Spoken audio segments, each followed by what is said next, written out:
आजच YouTube वर लोकशाही भारत न्यूजला सबस्क्राइब करा आणि बेल आयकॉन दाबायला विसरू नका। गृह राज्यमंत्री योगेश कदम यांनी दिली पनवेल शहर पोलीस ठाण्याला सरप्राईज व्हिजिट। महाराष्ट्र राज्याचे गृह राज्यमंत्री योगेश कदम यांनी सोमवारी रात्री अचानकपणे पनवेल शहर पोलीस ठाण्याला सरप्राईज व्हिजिट देऊन येथे चालणाऱ्या कामकाजाची माहिती घेतली, तसेच आवश्यक त्या सूचना केल्या।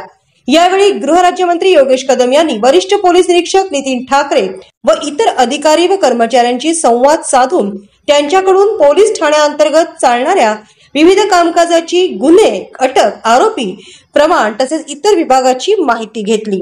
त्यानंतर त्यांनी मार्गदर्शन करताना आवश्यक त्या सूचना केल्या।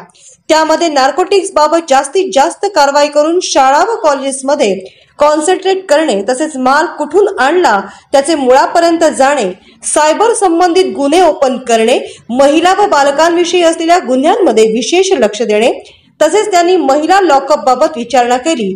तसेच रात्रपाळीचे सर्व अंमलदार यांना त्यांच्या राहण्याबाबत विचारपूस करून महिलांचे प्रात्यवेदीची व्यवस्था आहे अगर कसे याबाबत चौकशी केली। आतापर्यंत पनवेल शहर पोलीस ठाण्यामार्फत करण्यात आलेल्या कामकाजाबद्दल त्यांनी समाधान व्यक्त करून आगामी काळात सुद्धा पनवेल शहर पोलीस स्टेशन कडून चांगली कामगिरी होईल अशा प्रकारच्या शुभेच्छा त्यांनी दिल्या।